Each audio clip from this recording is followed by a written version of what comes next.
яг хосоо яг өөрийгөө одоо гэж байгаа хосоо сонгох юм болоо бас гэж тийм бодлоор ч ирлээ.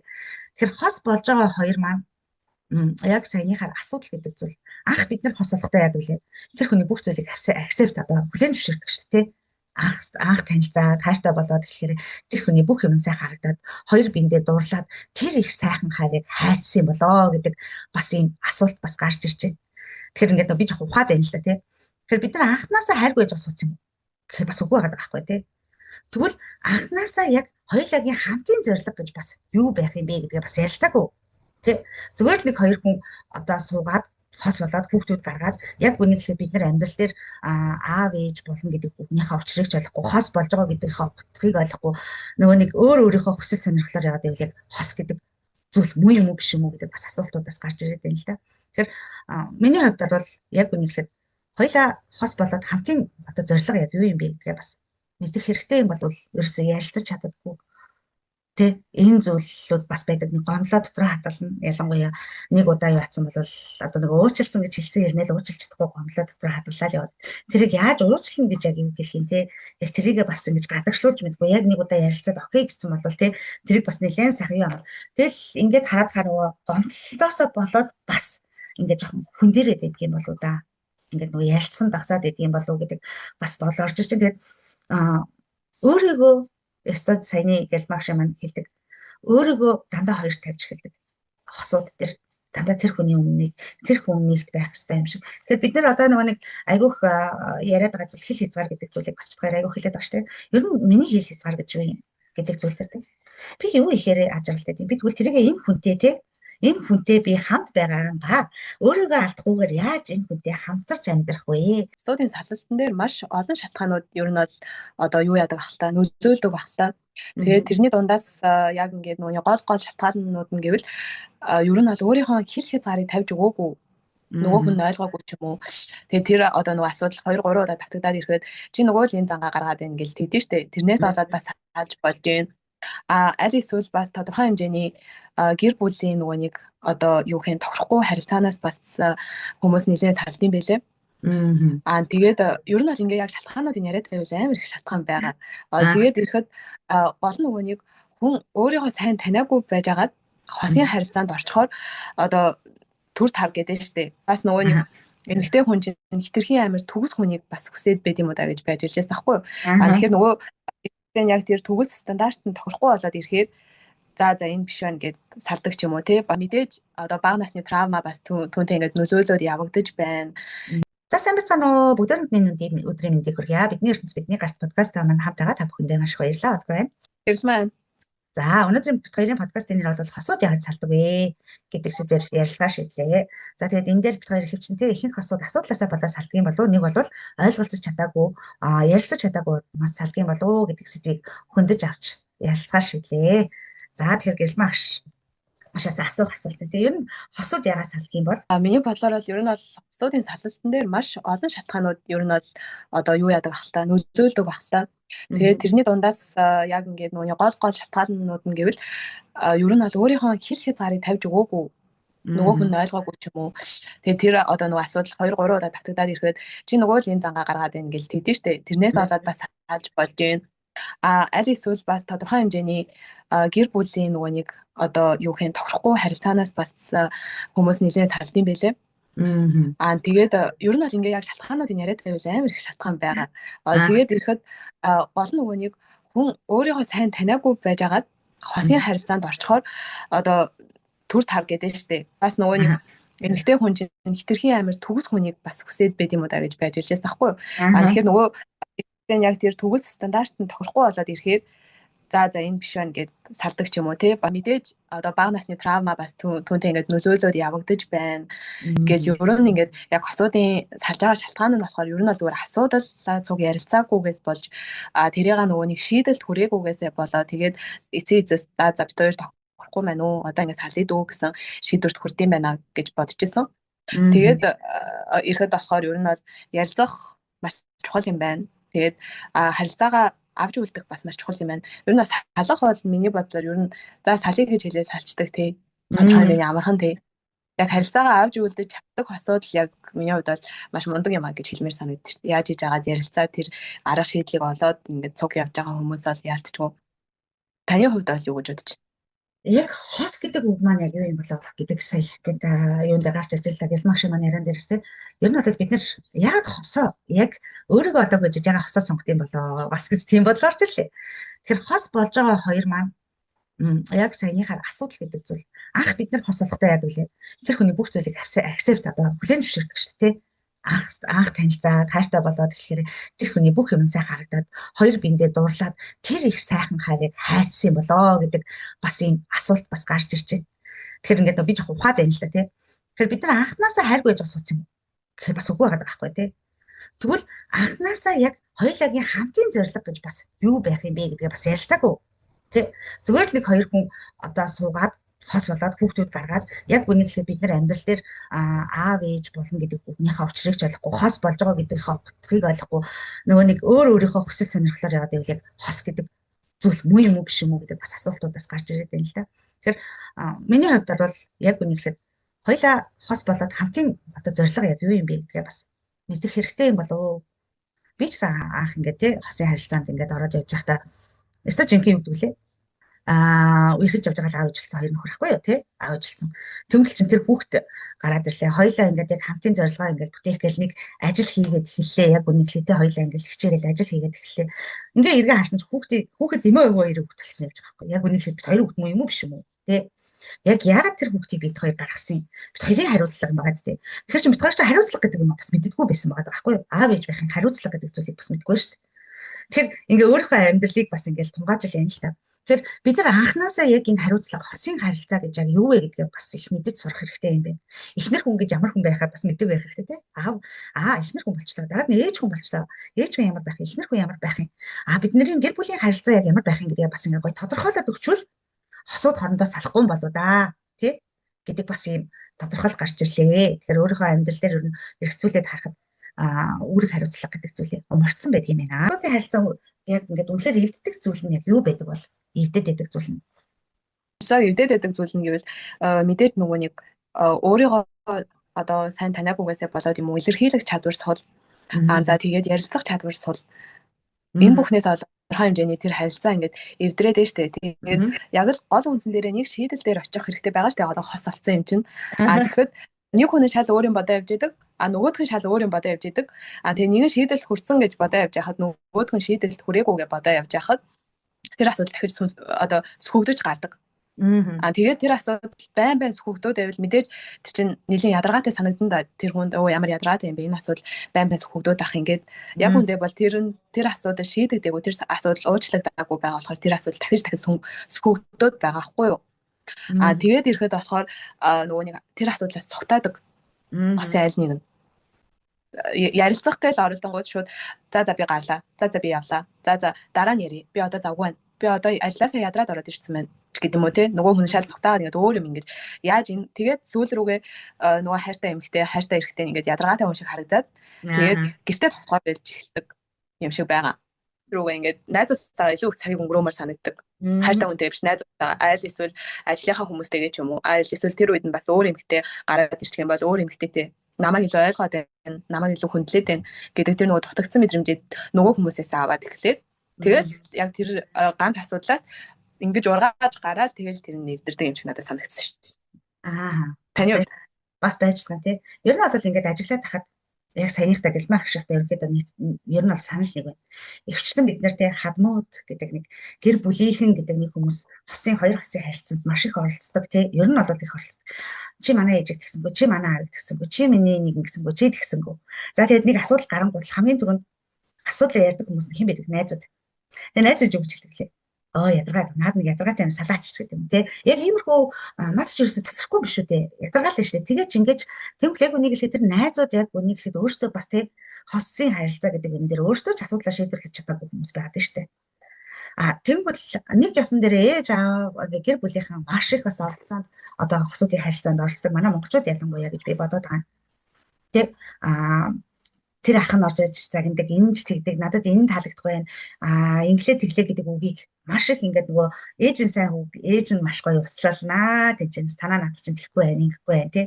Ээжийн сайн хүч гэртээ ирэнгүүтлээ нөгөө ээжийн сонсон үгээ бас гэр бүл дээрээ ярьж ингэж гаргана. Тэнгүүт тэр дуун дээр яг үнийг хэлэхэд та тий би одоо жишээлбэл нэг эрэгтэй хүнтэй суучаад ээж нь тэгж үг хэлээд би ээжтэй сууц юм уу? Нэг бол би тэр эрэгтэйтэй суусан юм уу? Гэдэг бас нэг асуудал гарч ирэх гэдэг шүү дээ. Ер нь бол тий та амьдралдаа хосоо гэд та эхнэрээ гэд шийдсэн бол асуудлаа та өөрөө шийдэж сурчаач гэж хэлмээр бас ийм юу гарч ирж байна. Гарч ирж байна. Яг ихэнх хүмүүс тэгж асуудаг. Өнөөдрийн амьдралын харилцаа, хамтын хосын зүйл гэдэг зүйлийг бусад хүмүүс шийдвэрлэх гэсэн ба та анхнаасаа яах гэж суусан. Тэг. Тэгээд ингээд ярилцъя л да. Одоо бид хоёрын дунд асуудал байгаад байна. Тэгээ хоорондоо илэрхийлж чадахгүй байна. Уулын хөргийн амт эмгэгтэйчүүд маш их илэрхийлдэг. Эхний ээлжинд бол илэрхийлдэг гэж би бодож байна. Надад энэ юм таалагдаад байна, энэ юм таалагдахгүй байна гэдгийг илэрхийлдэг гэж бодож байна. Харин эрэгтэй хүн тэрийг хүлээж авах процесс тий. Яг нөгөө нэг юу гэдгийг өөдөөдөөсөө харц сууж яриаггүй тохиолдолд миний хувьд бодож байгаа. Эрэгтэй хүн нэг чихээр болоод нөгөө чихээрээ гаргангуйтлаа асуудал дахин давтагдаад эмэгтэй хүн яадаг вэ гэхээр удаан тиссний эцэст нэг өдөр л баяртай гэж явдаг байхгүй юу? Одоо болио, одоо би нэг жоох өөрийгөө бодё гэдэг ийм зүйлүүд бас гардгийн болов уу гэж ер нь бол бодож байна. Тэгэхээр ингээд нөгөө эвддэг зүйлсүүд нь маш их. Дээрэс нь тэр хүн хүүхэд насны траама аав ээж нь ямар хүмүүс байсан тий. Гэр бүлийн харилцаа гэдэг зүйлүүдийг тэр хүүхэд наснда яг яаж авснаасаа шалтгаалаад тэр зүйлээрээ өөрөө тийм аав ээжийн харилцааг тэр гэр бүл зохиохдоо хийгээд байдаг юм болов уу гэдэг бас нэг үнцэг гарч ирж байна. Би хизээч одоо арх удаг аав нь арх удаг гэсэн би хизээч арх удаг хүн болохгүй гэж бодон гот яг ингээд тэр асуудлаараа арх удаг болчихоо тий их нэргээ зоох ч юм уу. Энэ хүмүүсүүд маш их амьдрал дээр бас хүүхэд насны тараама гэдэг зүйлүүд бас байдаг шүү дээ. Гэх мэтчлэн аюул олон шалтгаанууд хамгийн гол нь асуудал гэдэг зүйлийг бид хоёр аюул яриад байна. Асуудал шийдвэр гэдэг хоёр зүйлийг бас аюул яриад байна. Тэгэхээр бид нар хамгийн түрүүнд яг үнийг хэлэхэд хосоо сонгож байгаа бол тий хос байх гэдэг үгнийх очрыг л ойлгочихлоо гэж бодож байна. За тэгээ ингээ амар хайртай ингээл хоёлаа ингээл амар хайртай ингээ нийлчихэд хайр дуусч тийм болов нэг болвол тэгээ салалтын үе тий нэг болвол одоо бид нэр ойлголт тасраад байдаг гэсэн үг юу гэж бодож байна гэлмах шүү. За энэ асуултанд хариулах юм нөгөө таны сая ярьсан юм дээр нэг жоохон юм нэмчи. Тэрэн дээр болохоор яг эрэгтэй хүн эмэгтэй хүн гэхээсээ илүү миний бодлоор бол яг одоо нөгөө нэг илэрхийлээд ойлгоод идэг одоо эрэгтэй хүнч бас байдаг. Гэхдээ бас нөгөө нэг тэрнийх нь хажуугаар өөрийнхөө эрх ашгийг хит их тавиад идэг эмэгтэй хүмүүс бас байдаг юм байлаа. Тийм болохоор яг нөгөө нэг эрэгтэй хүмүүс ойлгодог гэхээр бас нөгөө жоохон хит хазайсан үнцэг болчиход байгаа байхгүй юу? Тэгээд бас тийм сайн одоо эрэгтэй хүмүүсийг бас тодорхой хэмжээний эвдээд байдаг эмэгтэй хүмүүс бас байт юм байлаа. Гэдгийг би яг нэг бас ажиллаж анзаарч байсан. Тэгээд ирэхэд болохоор юу болдог вэ гэхээр бас нөгөө нэг эмэгтэй хүмүүс ч нөгөө нэг хэрэлцгээрэл гэрлүүг очиж гүөх дуртай шүү дээ бас. Намайг ингэж байна, намайг тэгээд байна, би энд ингэмээргүй байна. Энэ намайг ингэж дээлгээд амч би яа гэм амтинч гэдэг юм уу те. Зүгээр л нөгөөх нь өнөөдөр мөнгөгүй байна, өнөөдөр юм байна гэдэг нэг учир шалтгаанаа тайлбарлсан чинь л очиод нөгөө нэг ээж авлаа ховлоод ёо жихэн би энэ хүнтэй суухгүй байсан, яасан жихэн хэцүү мэцүү гэл тэгэл нөгөө нэг аав ээж нь юу гэж хардаг вэ гэхээр энэ миний охиныг нөгөө нэг жаргаж чадахгүй байна гэж шууд дүгнждэг. Тэгээд нөгөө яг нөгөө болсон процессыг бол бүгднийг аав ээж мэдгүй шүү дээ. Зүгээр яг тэр үеийн эмоцороо ярьсан тэр юмнуудыг л одоо сонсож байгаа байхгүй юу? Ер нь бол тэгээд ирэхэд болохоор нөгөө хүргэндээ дургу болох ч юм уу те эсвэл бэрдээ дургу болох ч юм уу энэ миний одоо хайртай хүүхдийг жаргаж чадахгүй байна гэж бодоод эхэлдэг байгаа даахгүй юу. Тэгэхээр нөгөө нэг амьдралд нь ингээд мэдээж тэр амьдралд орох зааг нь бид нар өөртөө эхлээд тавьд өгчлөө шүү дээ. Гүйж очоод ингээд уйлал ингээд байдаг. Тэгэхээр амьдралд нь ингээд орцоод бас эхэлдэг юм байна л да. Тэгээд ирэхэд болохоор сүүл рүүгээ баг та бидний амьдралд оролцдог юм ингээд сүүл рүүгээ нөгөө ээж аваа бурууж их гээд хүмүүс бас байдэн шүү дээ. Ер нь бол тэгэхээр бас аль талдаа ер нь нэг наантай цаантай баймар юм шиг тий. Тэгэхээр хайрын дуусах гэхээсээ ойлголцол нь тасарчдаг юм шиг санагдсан шүү дээ. Яагаад гэхээр нөгөө одоо хайр гэдэг чинь бол мэдрэмж байгаа шүү дээ. Тэр мэдрэмж болохоор яг гүндээ бол байж лээдэг. Гэхдээ ярилцгаа болоод ирэхээр нөгөө нэг ойлголцох нь одоо ингээд дутаад эхэлчихэж байгаа хгүй тэр хоёр хүний хоорондын ойлголцох чадварууд нь. Тэгээд ирэхэд хүмүүс энэ надад хайрг болчих. Энэ өмнө нь ингэдэг байсан чи одоо ингээд надаа яг хайрг болчих гэж ялангуяа нөгөө нэг эмгтээчүүдийн нөгөө ургуулсан бодох чадвар маш сайн тий. Тэгээд ирэхэд болохоор нөгөө хүнтэйгээ ярилцгаж үзэн нөгөө хүн цааргалдаг ч юм уу тий. Бас нөгөө нэг ярилцгаж үзэхдээ моментоо олж ярилцах гэдэг маш чухал юм байлаа. Нөгөө хүн ажилласаа амар ядраад ороод ирсэн. Тэгэл ингээл унтмаар хахад нөгөө эмэгтэй нөгөө нэг ярилцгаа сууж ивэл тэр хүн ч бас за хоёлаа ядаж ингээ маргааш ярилцъя гэж ингээ штэ. Тэгтэн шууд өө надад хариг болчих. Намаа ингээд төлөвлөдөг болчих гээд яг үүндээ болохоор зүгээр яг хуу за өдрийг яаж өнгөрөөс ажлын яаж өнгөрөв гэж одоо нөгөө нэг асуухынхаа өмнө шууд хоёлаа ярилцсан гэл ингээд дайрчж байгаа байхгүй юу. Тэгэхээр чин тэр хүний чинь нөгөө нэг стресс гэдэг юм ингээд гарч ирэл одоо дахиад ярилцал дахиад хэрэлдэл дахиад ингээд би унтаж өгөхгүй тэгэл өглөө ажилдаа явна гэл тэр чинь бас л бөө нөгөө нэг тархиндах бодлоод ингээд эргэлдэж байгаа штэ. Тэгээд ирэхэд болохоор яг ойлголцол дутаад шууд нөгөө нэг кодороо надад хариг болчих гэдэг код үүсдэг юм шиг надад. Тэгээд ирэхээр болохоор за надад хариг үнтэй би байгаад явах те. За ингээ явъя дөө ч гэдэг юм уу те. Тэгээд тийм л байд юм байна гэж би ер нь л ажиглаж анзаарсан шүү дээ. Таны хувьд ямар байсан? Яг хайр бол яг дуустдаггүй л хальта. Энэ дээр болохоор би бол ягаад стажинко ойлголцол одоо дутагддаг те. Тас харилцааг салгадаг. Яг тэгэхээр бид нар анх ингээд яг ингээд хосын харилцаанд орж байхдаа хоёр бинээ маш их сонирхдаг байсан хэрнээ яг ингээд амьдралын яг талбар дээр гараад ирэхээр энэ ийм л хүн гэдэг утгаараа нэг хайрцаг тэгээд тавьчдсан болоо да. Нэг буцаагаад нөгөө илүү өмнөх шигээ сонирхоо болоод эхэлдэг юм шиг санагдсан. Тэгэхээр бид нар нөгөө нэг ягаад энэ дээр ойлголцол гэж яригадаад байгаа юм. Бид нар хайрын том юм дээр те угаасаа л те сонирх те эргэмэлц тухайн хүн зарим нөхцөл байдал дээр бид нар ойлгохгүйгээр шууд өөрийнхөө дүгнэлтээр шууд тэр зүйлээ шахдаг штэ яг юм те. Энэ саяны гэлмаа агшаа маань яг хэлдгээр нөгөө энэ намайг сонирхоо ойлчлаа. Энэ одоо ингээд оройтод штэ. Яг нэг л тэрх өдрийн турш ажил дээрээ ямар хөө үйл процесстэй байж байгаад гэртээ орж иж байгаа. Ядарсан ажил нь ямар байсан, яасан, ийсэн гэж бид нар ерөөсөө буцаага сонирхоо болчдөг юм байна л да. Гэдгийг ер нь бол ойлгосон. За тэгээд дээрэс нь яг үнийг хэлэхэд буцаага сонирхоо болоод ирэхээр яадаг вэ гэхээр нөгөө нэг асуудал байнгут тэрнийхээ нэг сүргийг аваад харчгаараа нөгөө хүнээ яг энэ ингээл явж байгаа. Энэ яг ийм гэдэг ингээ бүр ингээд нөгөөдгөө ургуулсан бодоо тий. Хизээж тэр асуудлыг шийдэе гэж бодохгүйгээр шууд тэрнгээрээ дүгнээл тэр шийдвэрээ өөрийнхөө зүг гэд яг үн дээр алин зүг буруу вэ гэдгээ мэдгүйгээр тий өөрөө тэнцээ дүгнэлт гаргаад шүүгээд ойлголцлоо нэлээ хаачдаг юм да. Тараад нэг юм таалагдхаа болоод гэхлээр яг чи дандаа ингэдэг байхгүй юу гэдэг угаасаа гарч ирдэг байхгүй юу. Тэгэхээр тэр асуудлыг бид нар шийдэг байгаа байхгүй дандаа гэдэг чинь тэр чинь давтамжтай хийгээд байгаа. Тэгэхээр энэ асуудлаа шийдчихээ та.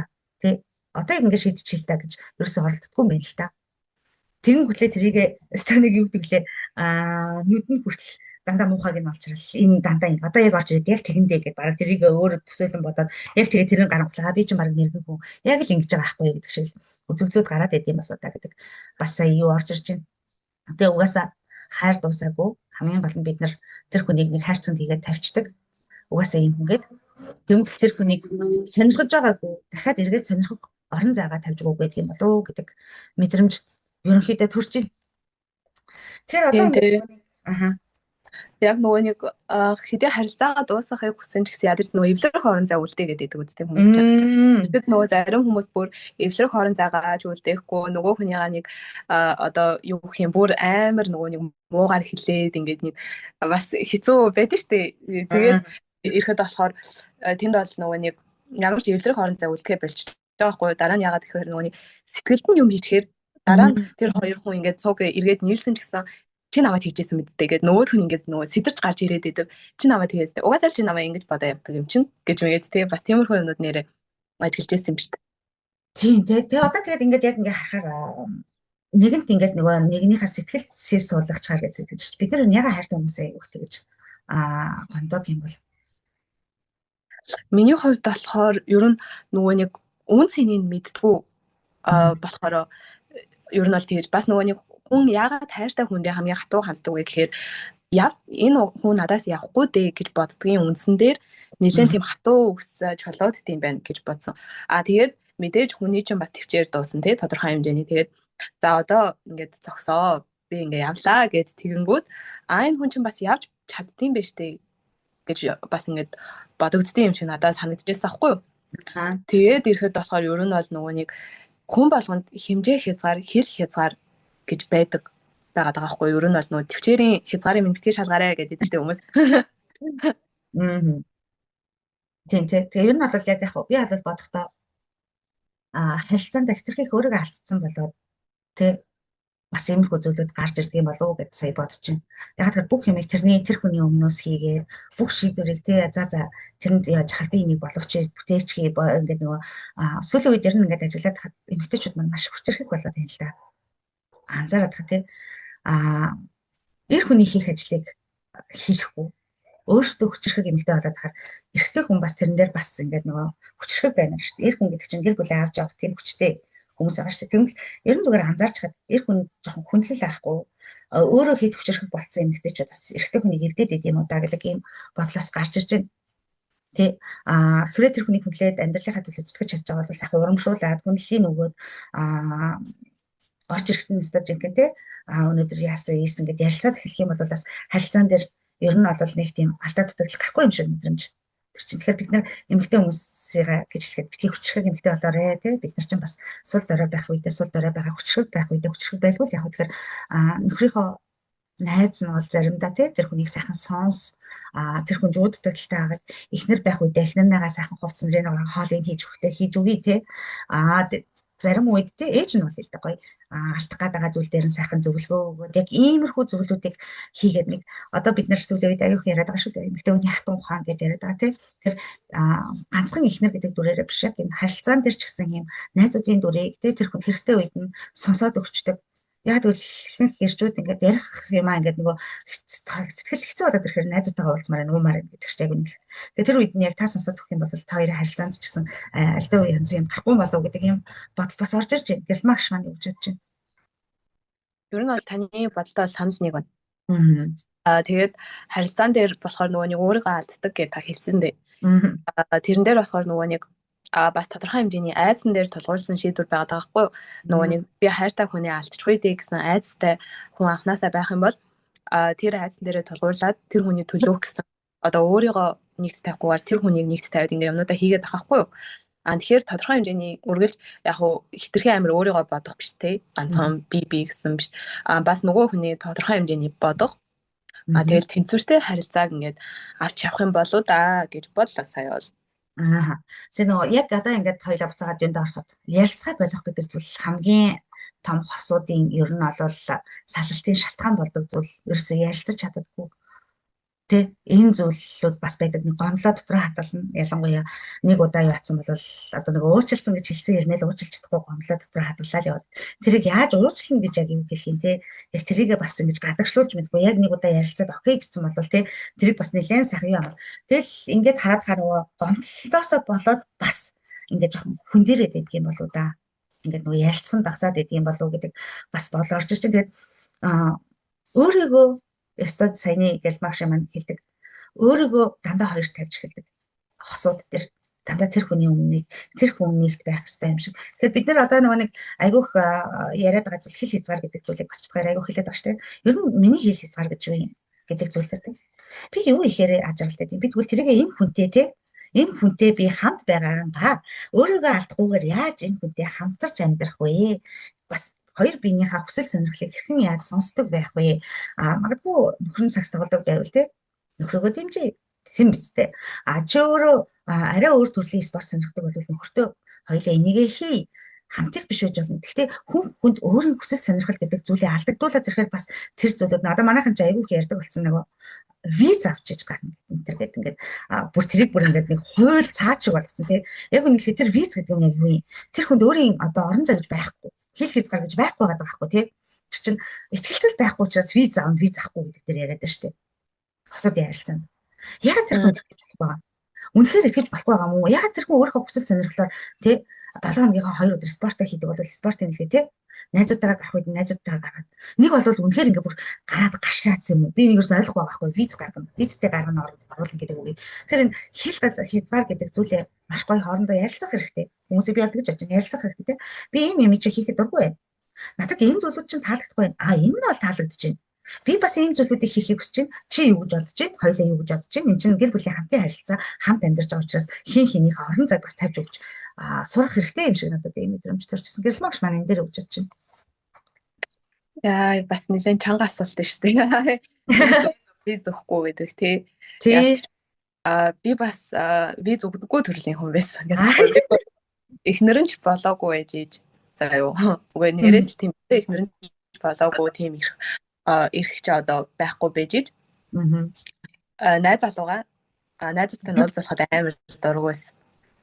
Яагаад ч юм ингээд нөгөө нэг ингээд би тэр хүнийг өөртөө л надтай л ингээд гоё ингээд цуг байвал би ингээд аз жаргалтай. Тэр чинь нэг болын хамааралтай харьцааны нэг байгаа байхгүй юу? Тэр хүн л байж би аз жаргалтай болоод байгаа юм шиг. Тэр бол эрүүл харилцаа биш шүү. Хамгийн нөгөө токсик харилцаа гэдэг нь лөө. Тэгээд яг тэр хүний нөгөө нэг хил хязгаарыг хүндэлдэггүй байсан байхгүй юу? Тэрнээсээ болоод бид хоёр угаасаа салах шийдвэрт хүрч ирсэн. Тэгэл тэр үедээ яг салж байгаа үед болохоор за юу сүртэй мөртэй ингэж боддог байсан боловч дараа нь би өөрөө яг өөршөө хүнтэй харьцаж үзчихсэн байхгүй юу? Яг ингэ нөгөө жоох юм хил хязгаарыг ингэ зөрчиж гарч ирдэг хүнтэй. Тэгэл яг тийм хүнтэй харьцаж үзсэн чинь бурхан минь би чи амар зөрчдөг байсан юм бэ? Ийм хүнтэй байх чи ямар төвхтэй юм бэ гэж өөрийгөө ингэ бодож байгаа байхгүй нэрээ. Бүр ингэ сүүл рүүгээ баг нөгөө хүн залхахад миний ингэ гарч ичрээд одоо яах вэ гэсэн заяо. Тэгээд би өөрөө тийм мэдрэмжийг нөгөө хүндээ өгдөг байсан байгаа даа шүү дээ. Яг тэр одоо залууг илүү ойлгож эхэлж байгаа байхгүй юу? Би энэ залууд ийм мэдрэмж өгдөг байсан юм шүү дээ. Тэгээд дараагийнхаас ингээд хүн болгоны хил хязгаарыг хүндэлж байх хэрэгтэй юм байна. Гэсэн мөрчлөө өөрийнхөө хил хязгаарыг тогтоогоогүй байсан үед бас байгаа байхгүй юу? Би одоо яавал жаргалтай ах уу? Миний хил хязгаар руу яаж орж ирэхгүй байх уу гэдэг тал дээр ингээд яахгүй бусдын хил хязгаарыг хүндэлждэг. Яг бол амхандаа хоёр дахь алдмааргүй шүү дээ. Тий бас. Тэгээд тэгж яхад өөрийнхөө хил хязгаарыг тавьж өгөөгүй байсан. Тэгээд надад ингээ хит ингэж орж ирэх үед нь би нөгөө нэг төвчээс гинт ингээ тесэрчдэг. За байж арай гэд ингээд одоо юу болчих уу гэд ингээд нөгөө нэг толгой дотор нөгөө loading гэдэг тэр нь ингэж яваад заяа. Тэгээд ирэхэд болохоор ихэвчлэн тэгэж нөгөө нэг хил хязгаарыг ингээ зөрчиж орж ирдэг хүмүүс нэг бол өөртөө маш итгэлгүй. Би ч өөртөө итгэлгүй байсан болохоор чинь тэр хүнийг өөртөө байлгах гэдэг тийм. Нэг бол тэр хүний яг хуу тодорхой хэмжээний нийлдэг хүмүүс надад тодорхой хэмжээний таалагддаггүй бас байсан. Яг яалтчгүй тэр ви зүхгүй гэж байгаа бол яг нэг бодлын нэлээд бас өөртөө итгэлгүй хүн байгаа даа. Аль эсвэл нэрээ нөхөр нь нэлээд тэгээ хашраацсан байна. Эсвэл ихнэр нь тэгээ нэлээд хашраад ер нь бол нэг энэ хоёрын голч дээр тогтд юм даа гэх юм. Бас тийм байж бас болох юм тий. За ер нь тэгээд одоо хоёулаа ингэ өргөжлөлгээд нэлээд бас сүргүүдийг сайн ярьлаа шүү дээ тий. Бас виз мэзгэл. Тэгэхээр одоо нэрвэл харилцаа гэж яг юу юм бэ? Гэрэл маш маань энэ дээр өгч байна. Надаас асуугаад тахтай яа тийм. Би чинь бол яг эрүүл харилцааг одоо харахад болохоор би бинийг хүндэлдэг. Ягаад хувийн орон зайг нь хүндлэн юунд дуртай, юунд дургүй гэдгийг хүндэлдэг те. Нөгөө хүнийг мэддэг, итгэдэг. Тэр харилцаа. Тэгээ хоёр талд болохоор мэдээж би биний хайрын хилэмжийг мэдэх маш чухал юм байна. Яагаад тэгэхээр нөгөө нэг тэр хүн ямар үед одоо би жишээ нь ямар үед хайрыг мэдрээд байна хамтрагчаасаа миний хамтрагч надаас ямар хайрыг мэдрэхийг хүсээд байна гэдэг маш чухал. Яагаад тэгэхээр би нөгөө нэг өмнө нөгөө нэг хүнтэй үргэлж хахад яагаад ч юм тэр хүн надад хайргүй юм байна гэж би бодоод бидэг байсан маа даахгүй. Тэгээд дараа нь ингээд эргүүлээ хараад үзэхэд хайрын хилэмж нь өөр. Тэгээд тэр хүн шал өөрөөр хайраа илэрхийлдэг байсан махад би тэрийг надад хайргүй байна гэж бодоод идэг байсан. Тэгээд дараа нь ярилцаад ойлголцож байгаа зүгээр хайрын хилэмж нь бит хоёрын өөр байсан байгаа даахгүй. Тэрийг бас мэдэх нэлээд чухал юм байна гэж бодсон. Тэгээ бас мэдээж одоо хүн болгонд маш чухал болсон нэг юм байдаг да. Нэмэх 18 харилцаа. Одоо эмэгтэй нь ямар үед дуртай байна, эрэгтэй нь ямар үед дуртай байна гэдэг тэр бас хосуудын хувьд бол маш чухал юм байна гэж ажиглаж анзаарч байна. Яагаад тэгэхээр нийцгүй хүмүүс гэж бас байд юм билээ шүү дээ тий. Тэгэхээр нөгөө нийцгүй болоод ирэхээрээ салчдаг. Одоо бид нар яагаад би болохоор ийм сэдвээр ярихад амар хичдэг байхгүй юу? Ер нь бол яагаад хичдэг вэ гэхээр нөгөө нэг багахаас энийг нөгөө буруу муу гэж заасан. Тэгэхээр баг энийг хийсэн бол нөгөө нэг жинхэнэ муухай хүн мууч гэдэг юм уу те. Одоо бас арай зөөлдүүлж хэллээ л дээ би сая. Тэгээд заасан болохоор ингээд нөгөө нэг хүн амьтантай ярих гэхээсээ тодорхой хэмжээний ичдэг. Тийм болохоор одоо ингээд хараад ахад энэ чинь нөгөө тодорхой хэмжээний мэдлэг боловсрол энэ тухай бас авах хэрэгтэй байт юм байна. Одоо тэр мэдлэг боловсролгүй болсноос одоо ийм харилцаанд өсвөр насны хүүхдүүд бас маш их орсон мөрчлөө тэрийг ээж автайгаа ярилцаж чадахгүй, өөр хүмүүстэй ярилцаж чадахгүй ингээд бас нөгөө ганцаардл төвшрөөд нь штэ. Ер нь бол энийг нөгөө төгшөөгөө хурааснаас болоод за тэр бас нэлээд эрүүл харилцаанд чухал байт юм байна. За тэгээд би бинийгаа ойлгох одоо та одгоош маань ярьж штэ нөгөө нэг харцаараа ярилцдаг гэд нөхөртөө тэгэж нөгөө нэг бараг л харцаараа би бинийг ойлгож за би энэ үйлчлэг гарвал миний хайр ингэдэг дээ, би энэ үйлчлэг гарвал миний хайр ингэдэг дээ гэдэг тэрүүгээр ингэж би бинийг ойлгож хөндлөж харьцах тий. За миний хайр өнөөдөр ингэ ажилласаа ядраад ороод ирсэн байгаа юм чи сайхан ундаг унтагч гэдэг юм уу? Эсвэл би энэ сайхан хоолыг хийгээд өгчий. Эсвэл за өнөөдөр би ингэ зэн угаачи. Эмэгтэй хүн нөгөө жирэмсэн болоход бас эрэгтэй хүний туслалцаа маш их хэрэгтэй байдаг шүү дээ. Тэрэн дээр ч бас за миний хайр шүнжэнгөө одоо унтаагүй юм чинь ядаж өдөр жоохон унтчих. Өдөр нь би ингээд энэ ажлыг авчиж гэдэг юм уу те ингээд харилцаа ойлголцож ингээд нөгөө нэг одоо ер нь харилцаа үсээд байна шүү дээ хамтрлын харилцаа. За тэгэл ер нь илэрхийлэх чадвараа сайжруулах нь байна, ойлгох чадвараа сайжруулах нь байна, нөгөө хүнээ мэдрэх нь байна гэл ингээд эрүүл харилцааны тулд маш олон юм ингээд хийх хэрэгтэй байх нь шүү дээ. Би одоо ингээд бас ер нь бол сайхан дараагийн харилцаа эрүүл харилцаа эхлүүлээ л гэж бодож байгаа шүү дээ. Тодорхой хэмжээний мэдээж нөгөө нэг хит ингээд бас токсик харьцахгүй тулд гэх юм уу те. Бас ардах юмнууд гарч магадгүй. Гэхдээ тэрэн дээрээ суралцаад ингээд одоо ярилцах нь нэртэй нөгөө хүнтэйгээ гэдэг шиг яг хуу за одоо эрүүл харилцаа эхлүүлсэн одгоо багштай мит өгөө гэдэг шиг. За ер нь бол яг эрүүл харилцаа гэдэг нь юу вэ гэхээр хоёр биенийхээ хүсэл сонирхлыг мэддэг байх хэрэгтэй тийм. Хайр гэдэг зүйл хамтын хариуцлага гэдэг зүйлийг бас маш сайн ойлголцдог байх хэрэгтэй. Одоо ээж байлаа гэхэд ээж гэр цэвэрлэдэг, ээж газараа хоол идэг, ээж газараа бүхний хийдэг ээж биш ахгүй юу? Эр хүн ч гэсэн тийм гэрээ ажил тийм эхнэрээ ядарсан мэдж байгаа бол би энийг өнөөдөр би хоолоо хийчаа тийм.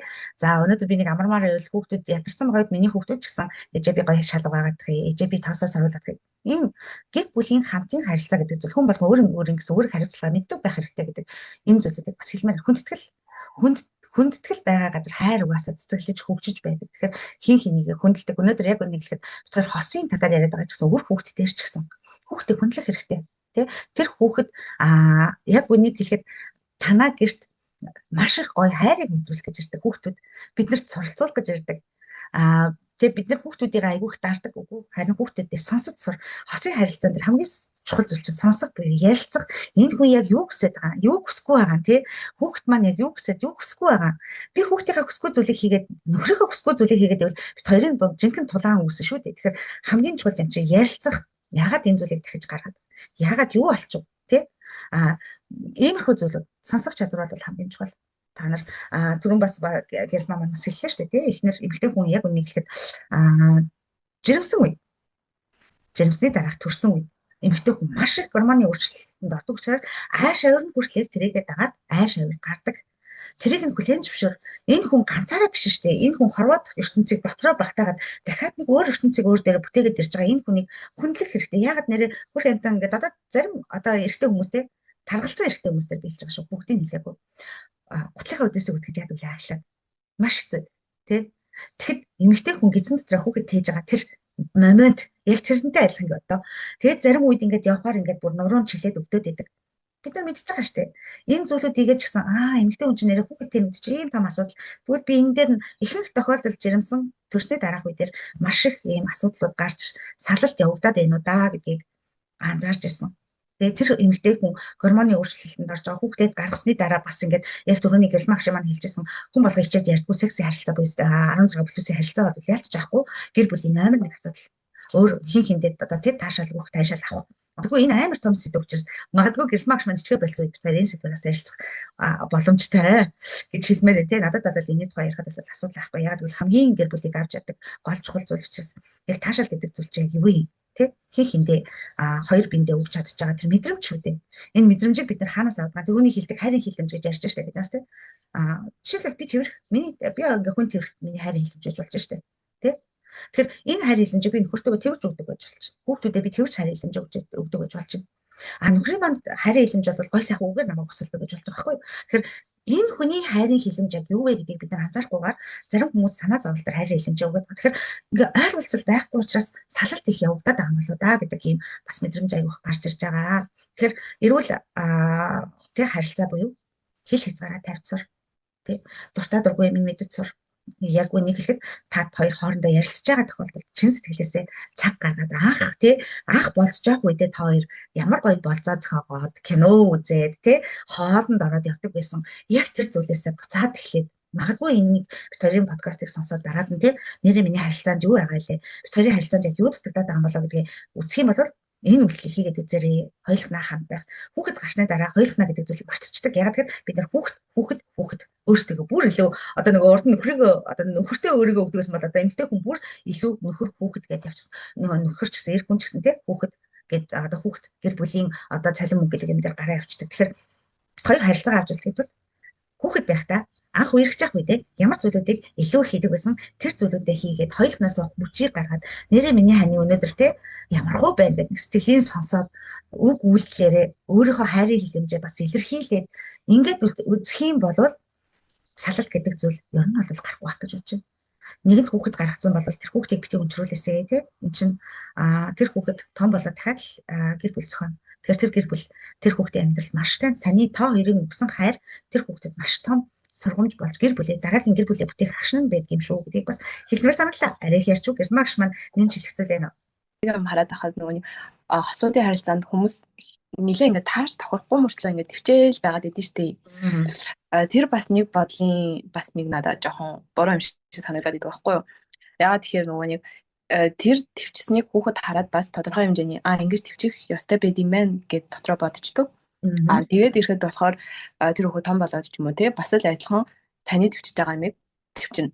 Би нөгөө нэг юм үзчихэд ингэж харж байсан байхгүй юу. Нэг ихч очсон уу? Хоёр ингээ бүгж сонгох нэг бүгж сонгох болсон гинэ. Нэг бүгжний Монголээс нэг бүгж сонгох болсон. Гэт тэгээд харж яснаа. За би нэг ээжтэй авах уу өөртөө авах уу гэж бодсон гинэ. Тэгснээ дотроос нь за ээжтэй авчдаг юм билүү гэж бодсноо. Хэрвээ миний охин том болоод ээжтэй авах уу өөртөө авах уу гэж боддог болвол яах уу гэж шууд толгойн дотор нарж ирсэн гинэ. Хинч охиноо тэгж бодуулахыг хүсэхгүй те мэдээж охиноо өөртөө юм авдаг жаргалтай байгаасаа гэж хүснэ. Тэгээд тэр их чинь гаргасан шийдвэр нь болохоор өөртөө авсан. Миний охин ч бас өөртөө авах тэр сонголтыг хийгээсэй гэж хүссэндээ би өөртөө авсан гэж байгаа байхгүй. Тэгэхээр бид нар одоо би ч юм уу те дотроо тодорхой хэмжээний одоо мэдээж нөхрөө сонгож байгаа. Тэгтээ нөхрөө сонгох гэсээ илүү энэ миний хүүхдийн эцэг болж чадах болов уу гэж харах нэг өөр. Миний нөхөр болж чадах болов уу гэдэг бас нэг өөр. Шал ингээд хоёр өөр үнцэг болчихж байгаа байхгүй. Одоо миний хүүхдийн аав гэдэг юм уу те. Тэгээд цаашлаад сайн аав байж чадах болов гэдэг өнцгөр хараад ирэхэд шийдвэр сонголтууд ингээд өөрчлөгдөөл байдаг юм байна лээ. Сонголтоо зөв хийгээрэй гэдэг зүйл ер нь болвол альва хүнийг ер нь шинжээд үзэхэд хажуунаас нь шинжээж үзэхэд одоо эмэгтэй хүмүүстэй хэлэхдээ тэр ихтэй ээжтэйгээ хэрхэн хайрцаж байгааг анзаарах хэрэгтэй. Тэр хүн ээжээгээ хүндэлж чадахгүй таныг эзэж хүндэлж чадахгүй тий. Эмэгтэй хүний хувьд ч гэсэн эцэг ихтэй хэрхэн харьцаж байгаа ямар ойлголцолтой байгаа гэдгийг анзаарах хэрэгтэй гэж би бол хувьдаа хэлж байна. За тэгээ өнөөдөр хосын подкаст маань сүлдээ гэр бүл рүү ороод бүр нэлээд өргөн. Гэтэ энэ угаасаа өргөн сэдв. Бид хоёр өөр өөрсдийнхөө өнцгөр чадан ятхан тий өөрсдийнхөө туулаас яринга хийсэн подкасттай хамт исэн та бүхэндээ талархлаа. Тэгээд бид хоёрын дараагийн подкастыг таад маань үзхийг хүсэх юм бол магадгүй дараагийн подкастаараа нэг иймэрхүү сэдвийг яриач гэдэг санал байх юм бол бид хоёроос тэр талаар нь бас өөрсдийнхөө зүгээс мэддэг зүйлүүдээ асуулзаа. Тэгээд өөрсдийнхөө чадан ятгаар өнөөдрийнхөө подкастыг хийлээ. Тэгвэл баяртай. Дараагийн подкастаар